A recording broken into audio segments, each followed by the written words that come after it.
Welcome back to Freedom Fridays. This is the second part of our series where we're asking the question, how can we defend creationism, or creation as we see it in the Bible, scientifically? Last week we left off when we were talking about the ark, and we were talking about how could Noah fit all of the species of animals on the ark, and we said that it didn't have to be every species, it had to be every kind. And we also talked about the ability to reproduce and such. But as we think about kinds, think about this with cats. Let's start with cats, although I'm not necessarily. I like cats. Some cats are scary. I don't want to meet a puma in a dark alley. But when you think about cats, let's take a look at the genetics of cats. And so let's go back and, with genetics, we talk about to simplify it, we talk about big letters, small letters, dominant or recessive genes. Like big A would be dominant A, and little a would be recessive A, big B, little b. And, it's much more complex than that, obviously. But if we had, let's say we had genes for long and short-haired cats. Big A, big B is long hair. Little a, little b is short-haired. And so we've got the cats that start out that have all of the information. Big A, big B, little b.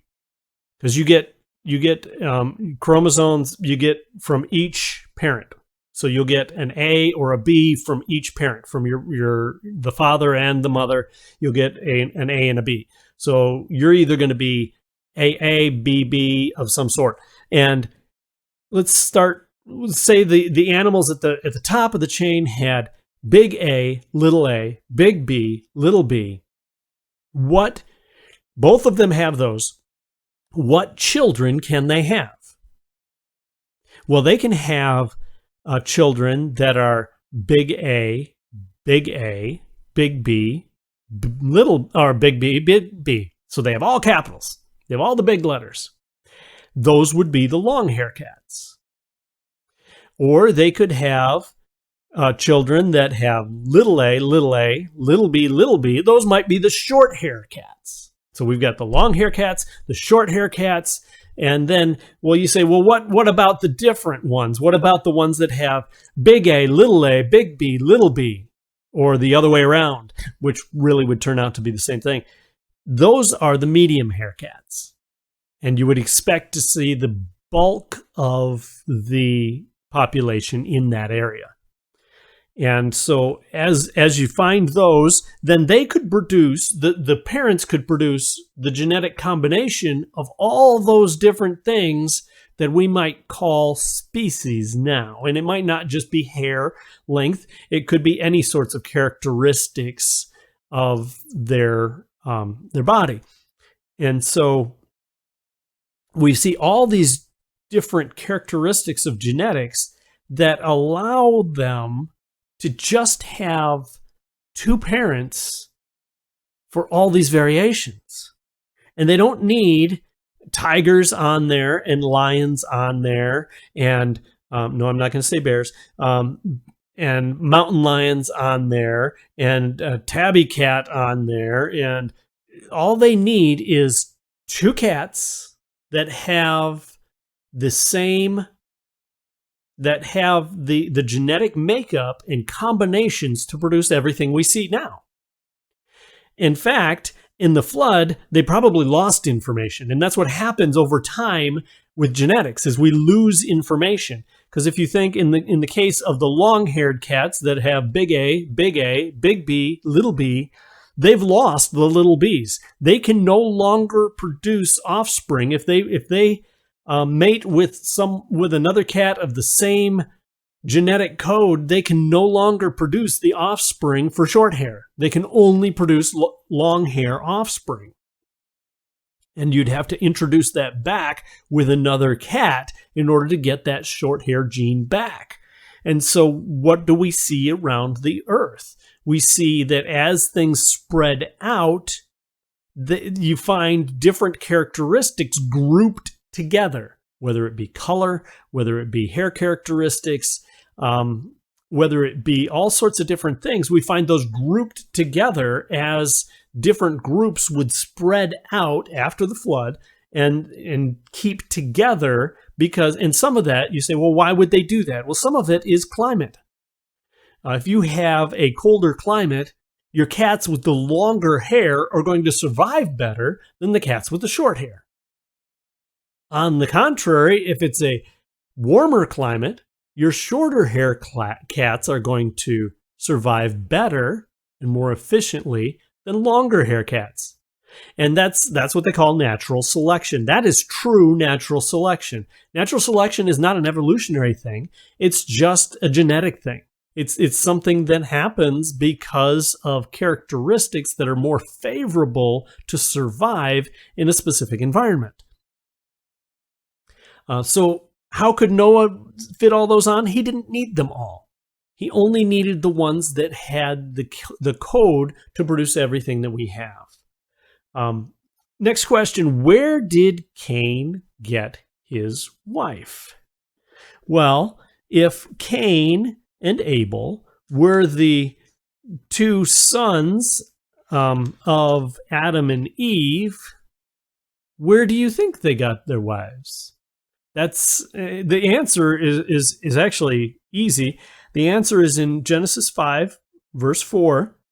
The days of Adam, after he fathered Seth, so Seth is the third son, were 800 years, and he had other sons and daughters.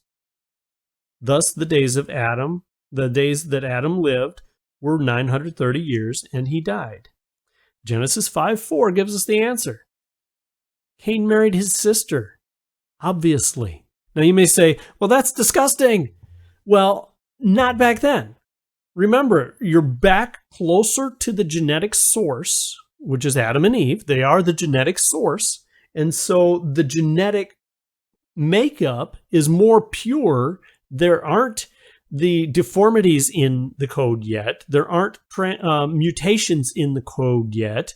That happened later on. And you may say, well, it was biblically wrong to marry your sister. You couldn't marry your sister. The whole uncovering her nakedness and such. Well, that wasn't introduced until the Mosaic Law. Look at Abraham. He married a close relative. All of the ones in Genesis married closer relatives. And the reason is because that's who was there. And there was no problem genetically with marrying a close relative back then. Today, you're more likely to have the same genetic problems, the same genetic mutations over the years in your children if you marry someone who's a close relative. They didn't have that issue because they were right at the genetic source. And so it's not an issue. How can there be so many races in the world if we descended from Adam and Eve? If the Bible is true and we descended from Adam and Eve, how can there be so many races in the world? Well, again, there's a problem with the word race. When we think of races, quite often we think of different shades of color. And it's unfortunate because our color comes from a chemical that you have in your body called melanin. And that melanin, the more you have in your skin, the darker you are. The less you have, the lighter you are. And so again, it goes back to genetics. You know, you've got the makeup of this different shade tree of melanin, and some people have a higher level and some people have a lower level that they've inherited genetically. And so their skin, the higher level you have, the darker your skin will be. The lower level you have, the lighter your skin will be. If we were truly different races, then we wouldn't be able to produce children together, first of all, and we wouldn't be able to produce children of any shade color. And there have been historically, go ahead and look it up, Google it. This is one time I'll tell you, you have the right to Google something and get accurate information.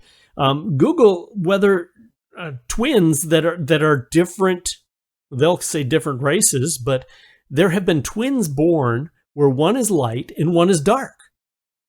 Numerous ones. And how could that happen but that the genetic code is there to see that they have in their history more melanin in their genetic code, that their body produces more of it, and so they have a darker skin.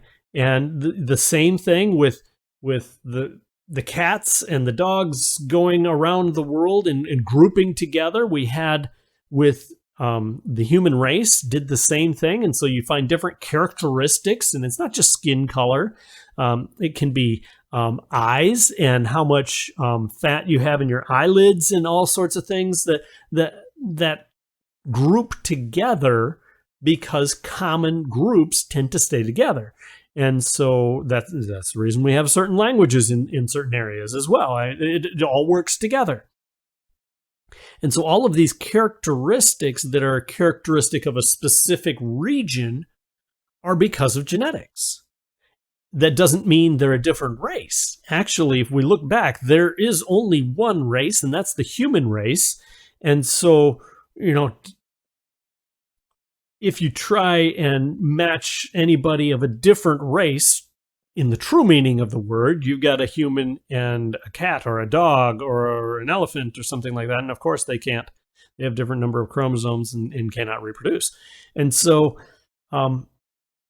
why are there so many different races? Well, there aren't. There's one human race. Why are there so many variations in characteristics is really a better question. And that answer is simply genetics. And that groups tend to stay together. And again, just like the other, as the code goes, we tend to lose more information. We will continue this discussion with a few more questions next week. And thank you for tuning in to Freedom Fridays.